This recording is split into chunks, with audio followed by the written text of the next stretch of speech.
ദുബായിലേക്ക് പോണ ബസ് പോയോ? ബസ് ഉണ്ടെന്ന് എന്നിട്ട് അവളെ കളിയാക്കൊന്നു കളിയൊക്കെ സീരിയസ് ആയിട്ട് അതിനെന്തോ 6:40 ഒരെണ്ണം ഉണ്ടായിരുന്നു. വിളിച്ചിട്ട് വരുവാന്നില്ല. അമ്മ ബസ്സില്ലേ?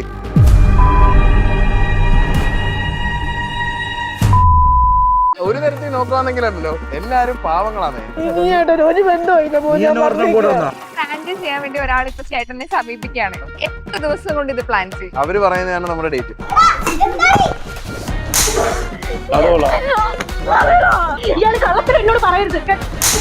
നീ എന്തിനാ ഇങ്ങനെ ചെയ്യുന്നതെന്ന് ആൾക്കാർ ചോദിക്കും. നമുക്ക് വർക്ക് വരുന്ന ക്ലയൻസ് ഉണ്ട്, അവരുടെ ഇഷ്ടത്തിനാണ് നമ്മൾ അങ്ങനെ ചെയ്തു കൊടുക്കുന്നത്.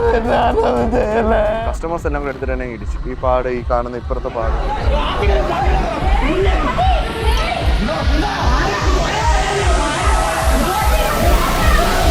ആ കുട്ടിയുടെ ജീവിതം കളഞ്ഞു, എന്റെ ജീവിതം കളഞ്ഞു. നീ എന്റെ കാലും കൈയൊന്നും പിടിക്കണ്ട.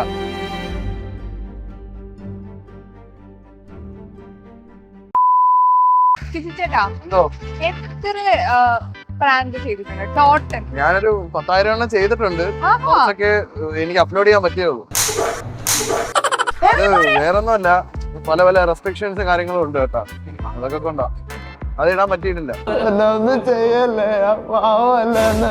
അധികം പ്രാങ്ക് ചെയ്തിട്ട് വീണ്ടും പ്രാങ്ക് ചെയ്യുമ്പോ ഫേസ് ഫെമിലിയർ അല്ലേ? ആളുകൾ ചിലപ്പോ നമ്മുടെ ചേട്ടനല്ലേ എന്ന് തോന്നില്ലേ? അത് അങ്ങനെ പ്രശ്നം എനിക്കിപ്പോ ഉണ്ടായിട്ടുണ്ട്. ഇപ്പൊ അതുകൊണ്ടാണ് ഞാനിപ്പോ ഭയങ്കര ഡിലേ ഇടുന്നത്. ആൾക്കാർ എന്നെ ഒന്ന് മറന്ന് എടുത്തിട്ട് വേണം എനിക്കത് ചെയ്യാൻ വേണ്ടി. ഞാൻ ട്രയലാണ്. ചേട്ടാ നമ്മുടെ ഇവിടുന്ന് ദുബായിലോട്ടുള്ള ബസ് പോയാ അറിയാൻ എപ്പോ വണ്ടി പോയായിരുന്നു, അതാണ്. അതായിരിക്കും അല്ലേ? ശരി ശരി ചേട്ടാ. ഇത്രേ ഉള്ളു സംഭവം. ഇങ്ങനെയാണ് പ്രാങ്ക് ചെയ്യുന്നത്, മനസ്സിലായില്ലേ? വെറുതെ പോകുന്ന ഒരുത്തനെ നമ്മളെ പിടിച്ച് ഒരു പ്രശ്നത്തിലിടുക. ഒരിക്കലും എന്താ പറയണ്ടേ, നമ്മൾ പറയാ ബ്രോ ഒരു മിനിറ്റ് ഒന്ന്. ഒന്നുമില്ല ആള് മാറിപ്പോയി, സോറി. റോഷൻ അല്ലല്ലോ? സോറി.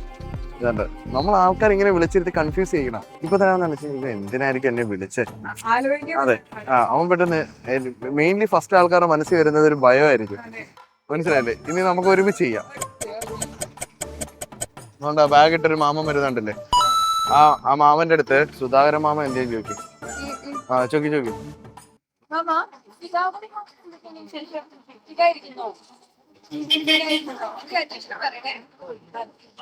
എന്നെ അറിയോ?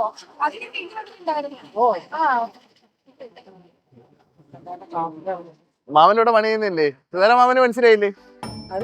മറ്റേ പണിക്കാരെന്ന് അറിയത്തില്ലേ? മാമന്റെ വകയിലുള്ള വെച്ചാ. ഓ ശരി. കേരളത്തിൽ തന്നെ 3.5-4 കോടി ജനങ്ങളുണ്ട്. നമ്മുടെ മാക്സിമം വ്യൂസ് ഒക്കെ പോയിട്ടുള്ള 1.5 കോടി 2 കോടി ആയിട്ടുള്ളൂ. പിന്നെ കിടപ്പുണ്ടല്ലോ. പ്രാങ്ക് ചെയ്യാൻ വേണ്ടി ഒരാൾ ഇപ്പൊ ചേട്ടനെ സമീപിക്കുകയാണ്.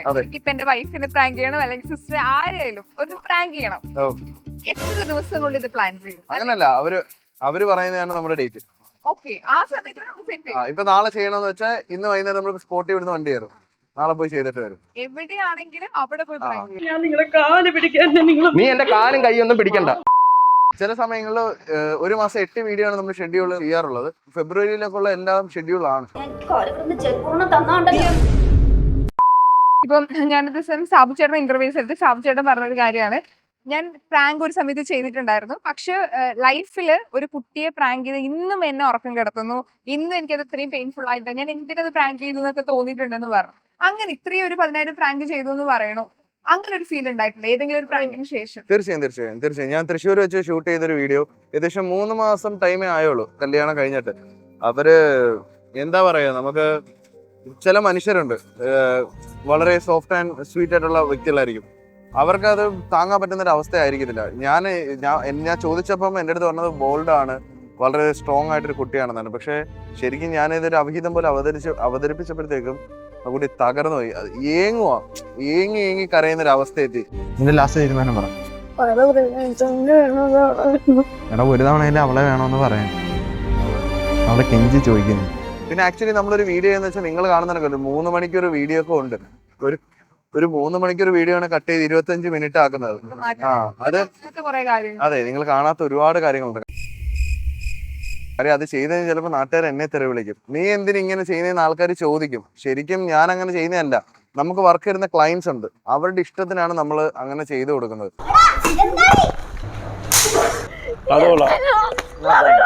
ഇയാള് കള്ളത്തിൽ എന്നോട് പറയരുത്. പിന്നെ സെക്കൻഡ് ഒരു പ്രശ്നം എന്ന് വെച്ചാൽ ഈ പറഞ്ഞാണ് ഓർത്തിരിക്കാൻ പറ്റുന്നത്. മിക്കതും എല്ലാം എന്റെ മനസ്സിൽ കാണും. കാര്യം ചെയ്തിരിക്കുന്നതിനകത്ത് എല്ലാത്തിനകത്ത് എന്തെങ്കിലുമൊക്കെ നമുക്ക് കിട്ടിയിട്ടുണ്ട്. എത്ര തല്ല് കിട്ടിയിട്ടുണ്ട് പ്രാങ്ക് ചെയ്യുമ്പോൾ. പ്രതീക്ഷിക്കാൻ നമുക്ക് അതെ ഇറങ്ങണേ. അതെ, ഇപ്പൊ നമ്മൾ പബ്ലിക്കിൽ മാത്രമല്ല, നമ്മളിപ്പോ ഞാൻ ഇവിടെ ഹാങ് ഔട്ട് എന്ന് പറഞ്ഞൊരു ഷോപ്പ് ഉണ്ടായിരുന്നു, ഇപ്പൊ ഇല്ല. അവിടെ ഓൾറെഡി ഞാൻ പ്രാങ്ക് എല്ലാം സെറ്റ് ഇട്ടിട്ട് നമ്മൾ പോയതാ. പോയിട്ട് ഒരാളെയാണ് പറ്റിക്കാൻ വന്നത്. പക്ഷെ ഞാൻ പോയിട്ട് തിരിച്ചു വന്നപ്പോഴത്തേക്ക് ഓൾറെഡി ഇവിടെ കസ്റ്റമേഴ്സ് കയറി. കസ്റ്റമേഴ്സ് എല്ലാം കൂടെ എടുത്തിട്ട് തന്നെ ഇടിച്ചു. അതാ ഈ പാടൊക്കെ, ഈ പാട്, ഈ കാണുന്ന ഇപ്പുറത്തെ പാട്. ഒന്നും പറയാനും പറ്റില്ല. നമുക്കുള്ളേ ഈ നമ്മള് ചെയ്തതിനാണ് നമുക്ക് കിട്ടുന്നത്.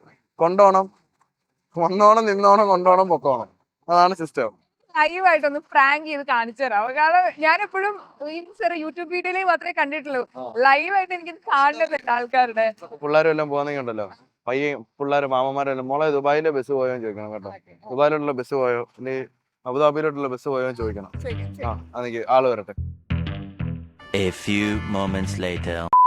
അവര് മാമ നടന്നിരുന്നുണ്ട്, അയാളെ ക്രോസ് ചെയ്യുമ്പോൾ അയാളെ ചോദിക്കണം മാമ ദുബായിലോട്ടുള്ള ബസ് പോയോ ചോദിക്കണം. നമ്മള് നൈസിനെ അങ്ങോട്ട് നോക്കിയാണ്. അടുത്ത് വരുമ്പോ എനിക്കറിയത്തില്ല സമയം ഇപ്പൊ ഇത്ര ആയില്ലേ. ദുബായിലേക്ക് ബസ് പോയോ? 6:40 ഒരെണ്ണം ഉണ്ടായിരുന്നു. ദുബായിലോ? ഓ, ഈ പൊല്ലൂന്നാണോ ദുബായി പോന്നെ? പുല്ലൂരിന്ന് പോകാൻ പറ്റുമല്ല. പൊല്ലൂരിൽ എങ്ങനെ പോകും നിങ്ങൾ? പുതിയ ദുബായ് സർവീസ് വന്നിട്ട് കണ്ടില്ലായിരുന്ന? അബുദാബി ഷാർജ സൈഡിൽ കൂടെ പോകാൻ. ഉണ്ട് അത് തിരുവനന്തപുരത്ത് എന്നാ എയർട്രാമിക് എന്നാ കിട്ടും. അയ്യോ അത് ലോങ്ങാണ്. അവിടെ പോയാൽ മതി. അയ്യോ ദുബായിൽ തന്നെ വേറെ സ്ഥലമുണ്ട്, അതറിയത്തില്ല. ദുബായിൽ നിന്ന് കേരളത്തിൽ ഇല്ല. ദുബായിൽ നിന്നുള്ള ഒരു സ്ഥലം കേരളത്തിലില്ല. അയ്യോ അതുണ്ട്. ഷോറൂമുണ്ട്. ഷോറൂമോ? ദുബായ് ഷോറൂമോ? ഷോറൂമില് എന്ത് ഷോറൂമോ? അതേ ദുബായ് കാണും, പിന്നെ കൽക്കട്ട കാണും, അങ്ങനെയൊക്കെ പലതും. ഷോറൂം ഷോറൂം എന്ന് പറഞ്ഞാൽ പിന്നെ പല ഷോറൂമുകളുണ്ട്. എന്തൊക്കെ? ജൂവലറിയുടെ കാണും. അല്ല ദുബായിയുടെ ഷോറൂം എന്താ? ദുബായിയുടെ ഷോറൂമിന് കറക്റ്റ് ആയിട്ട് ഓർമ്മയില്ല. അല്ല ഇവിടെ നമ്മുടെ അടുത്ത് ബസ് ഉണ്ടെന്ന് ഇങ്ങനെ അറിഞ്ഞായിരുന്നു. ബസ് സ്റ്റാൻഡ് ഉണ്ട്. അല്ല അവിടുന്ന് ബസ് ഉണ്ടെന്ന് ഇങ്ങനെ അറിഞ്ഞായിരുന്നു. 6:40-43 എങ്ങാണ്ട് ഉണ്ടായിരുന്നു. ഉണ്ട്. അതാണ് ചോദിച്ചത്. അത് ഇവിടുത്തെ ആൾക്കാർ തരും. ഇവിടുന്ന് ഈ ബസ് സ്റ്റാൻഡിൽ നിന്ന് ബസ് ഉണ്ടെന്ന്. അതാണ് ചോദിച്ചത്. എന്നിട്ട് നമ്മളെ കളിയാക്കൊന്നു സീരിയസ് ആയിട്ട്. അതിനെന്തുവാ കൂടുതൽ കിട്ടും ബ്രദേഴ്സ്, അറ്റ്മോസ്ഫിയർ ശരിയല്ല. മനുഷ്യനെ വിളിച്ചിട്ട് ഒരു മതിയില്ലേ? ബസ്സില്ലേ ദുബായിക്ക് ഇവിടുന്ന് ബസ് ഇല്ല. മാമ ഇവിടുന്ന് തിരുവനന്തപുരം എയർപോർട്ടിൽ പോണോ? ബസ് കയറി പോണം. എയർപോർട്ടിൽ പോയാൽ മതി. എയർപോർട്ട് ബസ്സില്ലേ? ദുബായിക്ക് പോകണമെന്ന് പറഞ്ഞൊരു കഥ. അല്ല നമ്മൾ ദുബായിലോട്ട് പോകുന്ന സിസ്റ്റം എങ്ങനെയാന്ന് മനസ്സിലായില്ലേ? ദുബായിക്ക് ഇവിടുന്ന് ഒന്നീ കാർ വിളിച്ചു പോകണം. കാർ വിളിച്ചു. ദുബായിക്കല്ല, എയർപോർട്ടിൽ പോവാൻ. എയർപോർട്ടിൽ നമ്മൾ എങ്ങനെ ഇവിടുന്ന് പോകും? എയർപോർട്ടിൽ ഇവിടുന്ന് പോന്നാൽ ഇയാൾ വണ്ടി വിളിച്ചു പോകണം, അല്ലെ ബസ് തിരുവനന്തപുരത്ത് ഇറങ്ങിയിട്ട് പോകണം. എയർപോർട്ടിൽ നിന്ന് ഞാൻ എവിടെ പോകുന്നത്? ദുബായിലോട്ടല്ലേ പോണം? പ്ലെയിൻ കയറി പോകണം. ദുബായിലോട്ടല്ലേ പോണം? ദുബായിലോട്ട് പോകണമെന്നല്ലേ പറയണ്ടേ? എവിടെ? ദുബായിലോട്ട് പോകണമെന്നല്ലേ പറയണ്ടേ? ദുബായിലോട്ട് പോകണമെന്നാണ് പറയുന്നത്. എനിക്ക് ദുബായി പോകണം എന്ന് പറഞ്ഞാൽ ഇവിടെ ഉള്ള മണ്ടന്മാരാന്ന് വിചാരിച്ചു. അത് അങ്ങനല്ലേ പറയണ്ടേ? അതല്ലേ എന്റെ ഒരു സിസ്റ്റം. നമ്മള് ദുബായിൽ അങ്ങനെ ഇയാൾ സിസ്റ്റം ആണെങ്കിൽ തിരുവനന്തപുരം എയർട്രാമിക് ഇല്ലുവാ, എനിക്ക് ദുബായിക്ക് പോകണം, പാസ്പോർട്ട് ടിക്കറ്റ് അവിടെ കഴിഞ്ഞാൽ അവിടെ പോകാമല്ലോ. അതുണ്ടല്ലോ. അതുണ്ടെങ്കിൽ ഇപ്പൊ ദുബായി പോണോ? നമുക്ക് ഇപ്പൊ ഇവിടെ ദുബായി പോകണമെങ്കിൽ എന്ത് ചെയ്യണം? വേണ്ടേ, മനുഷ്യനെ വിളിച്ചിട്ട് കളിയാക്കരുത് കേട്ടോ. കിട്ടിയില്ല അല്ലേ? അല്ല അപ്പൊ നമ്മള് അങ്ങനല്ലേ ചോദിക്കുന്നത്? നമുക്ക് എങ്ങനെ ചോദിക്കാനാണ്? ഇവിടെ ദുബായി പോകാൻ എന്ത് പറയും? ഇവിടെ ദുബായി പോകണമെങ്കിൽ നമ്മൾ എന്ത് പറയും? ഇവിടെ ദുബായി പോകുന്നെങ്കിൽ നമ്മൾ വീട്ടുകാരെ എല്ലാം വിളിച്ച്, ഞാൻ ഇപ്പൊ ദുബായി പോകുന്നെങ്കിൽ വീട്ടുകാരെ എല്ലാം വിളിച്ച് ഞാൻ ദുബായി പോകുന്ന ജോലിയുണ്ട്. എനിക്ക് വീടില്ല, ഞാൻ അനാഥനാ. ഞാന് അയ്യോ അതുകൊണ്ട് ഞാൻ കൂലിപ്പണിയും കഴിഞ്ഞ് വരുവോ? അതുകൊണ്ടോ സിമെന്റ് ഒക്കെ പിടിച്ച പാടായത് ഇതുണ്ടോ? കൈ കഴുകില്ലേ? ഇതുണ്ടോ? പാട് പോയില്ലേ? ഉണ്ടോ? ഇതൊക്കെ സിമെന്റും കോരിയ കയ്യൊക്കെ. അധ്വാനിക്കുന്ന മനുഷ്യൻ ഭയങ്കര പ്രൗഡാണ്. സൂപ്പർ. ഇങ്ങനെയൊക്കെ ചോദിച്ചാൽ നമുക്ക്, ഞങ്ങള് ചോദിച്ചതേ ദുബായിക്ക് പോണം ഞങ്ങൾക്ക്. അപ്പൊ ചോദിച്ചതാ തെറ്റിദ്ധരിച്ചോ? ദുബായിക്ക് ഞങ്ങൾക്ക് പോണായിരുന്നു, അതാ ചോദിച്ചത്. ദുബായിക്ക് പോണെങ്കിൽ ഇവിടുന്ന് തിരുവനന്തപുരത്ത് ചെല്ലുവോ? അതാണ് ഞാൻ ചോദിച്ചത്. ഇല്ല, ഞാനും പറഞ്ഞതല്ലേ. മനസ്സിലായില്ലേ? എന്തോ മാമ ഇങ്ങനെ ഞാൻ തന്നെ ചോദിച്ചത്. ഞാനും അതന്നെ ചോദിച്ചത്. ഓക്കെ മനസ്സിലായോ? This is how we do pranks. എങ്ങനെയാണ് നോക്കുവാണെങ്കിലുണ്ടല്ലോ, എല്ലാരും പാവങ്ങളാന്നേ. അല്ല പെട്ടെന്ന് നമ്മൾ വരുന്ന ദേഷ്യത്തിനും ഇതിനും വരുന്നില്ല. പിന്നെ വിശ്വസിച്ച് നല്ല ടൈമാ. അല്ല എനിക്കിപ്പോ രണ്ടെണ്ണം കിട്ടിയാനെ പടാന്ന് കിട്ടിയാനെ എളനെ അടിക്കാൻ വന്നില്ലേ. ഞാൻ പിന്നെ മിണ്ടാതെ അടിക്കുന്നെങ്കിൽ അടിക്കട്ടെ, അങ്ങനെങ്കിലും പോട്ട്. നമുക്ക് ആരുടെ അനുവാദം ഇല്ലാതെ അവരുടെ വീഡിയോ ഫോട്ടോ എടുത്ത് നമ്മൾ പബ്ലിക്കിൽ പോസ്റ്റ് ചെയ്ത് അതിൽ നിന്ന് വരുമാനം നേടാൻ നമുക്ക് അനുവാദമില്ല.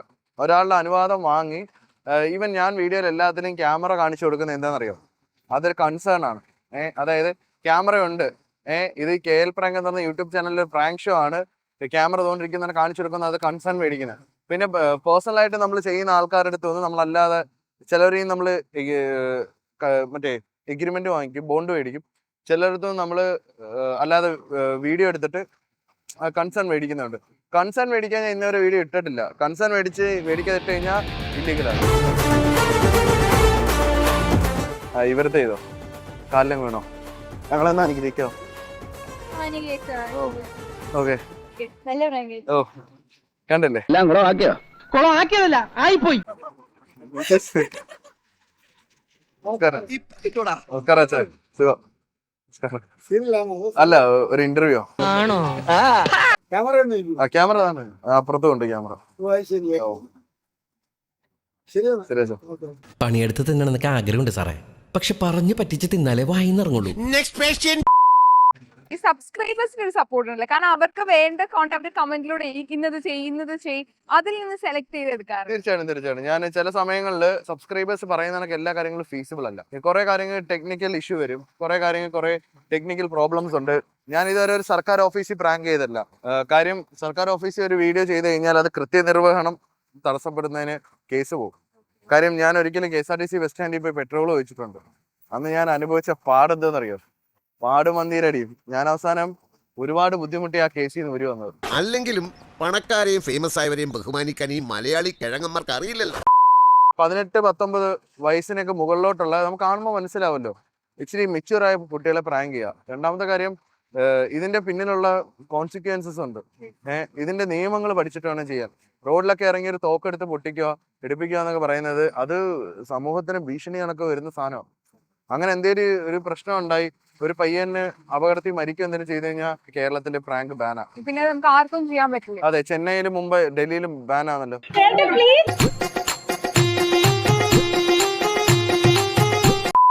ഒരാളെയും കൂടെ നമുക്ക് ജോയിൻ ചെയ്യാം, കാരണം നിങ്ങൾ കൂടുമ്പോഴേ ഈ KL പ്രാങ്ക്. അതായത് ഇതിന്റെ ബാക്കിൽ ഒരു 4-5 പേരുണ്ട്. എന്നെ മാത്രം എല്ലാവരും കാണുന്നുള്ളൂ, പക്ഷെ ബാക്ക് എൻഡിൽ വർക്ക് ചെയ്യുന്ന ഒരാള് വേറെ സ്റ്റുഡിയോ വർക്കും ചെയ്യുന്നുണ്ട്. അപ്പൊ അതിന് പോയൊക്കെ ഇപ്പൊ എന്റെ കൂടെ ഉള്ള ഹലോ, ഇതാണ് ആള്. ഇത് ഫഹദാണ് ചാനലിന്റെ കാര്യങ്ങൾ മാനേജ് ചെയ്യുന്നത്. ഞാൻ പറഞ്ഞില്ല, ഒരു മാസം നമ്മൾ ഷെഡ്യൂൾ ചെയ്യുന്ന വ്യക്തി ഇദ്ദേഹമാണ്. പിന്നെ ലൊക്കേഷൻ നോക്കുക, പിന്നെ എന്തോ പിന്നെ എന്നെ ഫുള്ള് നോക്കുക. സത്യം പറഞ്ഞ കൊണ്ടുപോകുന്നത് ആളെ. അതെ, തട്ടിമുട്ടും വരുന്നത് നോക്കാതെ വലിയ ഡാമേജ് ഒന്നും ഇല്ലാതെ അതെ സെറ്റപ്പ് ആക്കുക. പിന്നെ ഇനിയുണ്ട്, ഇനി നേരത്തെ വർക്ക് ചെയ്തിരുന്ന അച്ചു ഒക്കെ ഉണ്ടായിരുന്നു. അച്ചുവിനൊക്കെ ഇപ്പം വേറെ കുറച്ച് ബിസി കാരണം അച്ചു ഒക്കെ പോയി. അതിനുശേഷം വിഷ്ണു വന്നിട്ടുണ്ട്. വിഷ്ണു നമുക്ക് എഡിറ്റിംഗ് ക്യാമറയുടെ ഒരു ക്രൂ ഉണ്ട്. അപ്പൊ ഓരോരുത്തരും മാറി വന്ന് പോയി കയറിക്കൊണ്ടേയിരിക്കും. വൈറൽ വീഡിയോ ആണ് ഇപ്പോഴത്തെ വൈറ്റിപ്പഴം.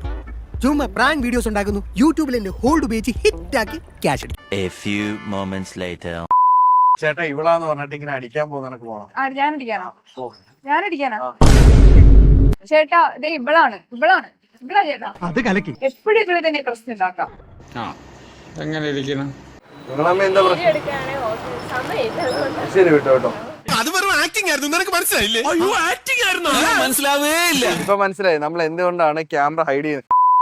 ബേസിക്കലി നമ്മൾ പ്രാങ്ക് ചെയ്യുമ്പോൾ ആൾക്കാരുടെ വീക്ക്നെസ്സുകൾ എന്താണെന്ന് മനസ്സിലാക്കും. അപ്പൊ അത് ഓരോന്ന് മാറ്റി ചെയ്യും. പിന്നെ ഇതിനകത്ത് കറക്റ്റ് പറയുന്ന ഒരു 2-3 ഡേയ്സ് ഹോംവർക്ക് ഉണ്ട്. നീ എന്ന് പറയുന്നത് ജസ്റ്റ് എ ബിസിനസ്. നമ്മൾ ഉദാഹരണത്തിന് ഇവ നടന്നു വരുവാ, അപ്പൊ അത് നടന്നു വന്നേടാ, പെട്ടെന്ന് ഇങ്ങനെ നമ്മൾ പേടിപ്പിക്കണം ആൾക്കാരെ. നമ്മള് ചുമ്മാ എന്നിട്ട് ഇങ്ങനെ അടിക്കുന്നല്ല, പേടിപ്പിക്കണം ആൾക്കാരെ.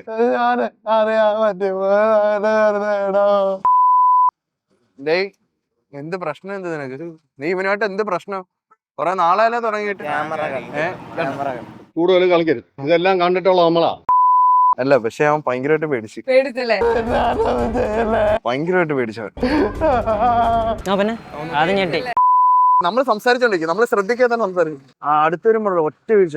3, 2, 1 let's go. അനുഗ്രഹിക്കണം കേട്ടോ ഞങ്ങളെ. കേട്ടാ ഞങ്ങളൊന്ന് അനുഗ്രഹിക്കണം. കേട്ടാ എന്റെ വലിയൊരു ആഗ്രഹമായിരുന്നു എനിക്കൊന്ന് പ്രാങ്ക് ചെയ്യണം ആരെങ്കിലും. സത്യം പറഞ്ഞാൽ എനിക്ക് പേടിയായിരുന്നു ആൾക്കാർ അടിയൊന്നും കിട്ടുമെന്ന്.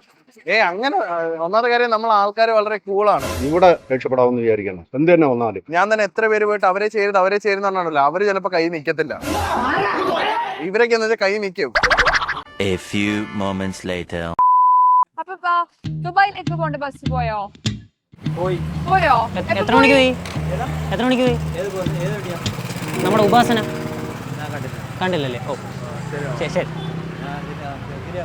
ഇതിലേ വന്നില്ലേ? പക്ഷെ അത് അപ്പുറത്ത് നമ്മുടെ ദമാമിന്റെ സൈഡ് വഴിയായിരുന്നു വന്നിരുന്നത്. പക്ഷെ ഇപ്പൊ അത് ഇപ്പുറത്തെ വഴി വരുന്നത്. ഓക്കെ, താങ്ക്സ് അമ്മ. ഐ എം വെരി ഹാപ്പി കേട്ടോ. ഞാൻ ഫസ്റ്റ് ടൈം ആണ്, ഞാൻ ഭയങ്കര എൻജോയ് ചെയ്തു സംഭവം ഉണ്ടായത്. അതുപോലെ തന്നെ നിങ്ങൾ ഫസ്റ്റ് കോൺടാക്ട് ചെയ്തപ്പോൾ ഞാൻ ഇന്ന് ഭയങ്കരമായിട്ട് എൻജോയ് ചെയ്തു. കാര്യം അറിയോ, നോർമലി ഇതിനു മുമ്പ് ഇന്റർവ്യൂ എല്ലാം വിളിക്കുന്നൊരു ഒരു സ്ഥലത്ത് ഇരിക്കുക, ഇരുന്ന് സംസാരിക്കുക. സത്യം പറഞ്ഞാൽ എനിക്കത് നമ്മൾ ഒരിടത്ത് ഇരിക്കുന്ന വ്യക്തികളല്ല നമ്മൾ.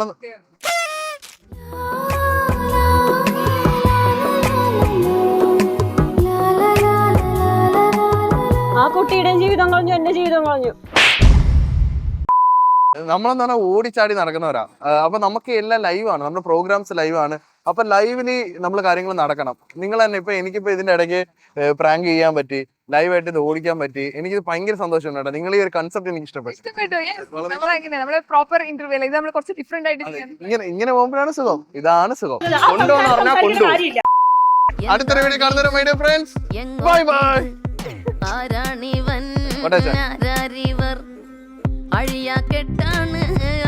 കൊള്ളാറുന്നില്ലേ?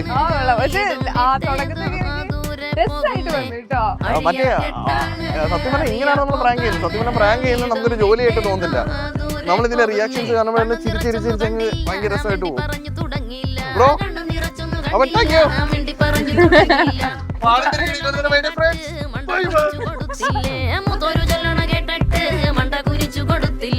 വന്നെത്തിയെങ്ങാണിത്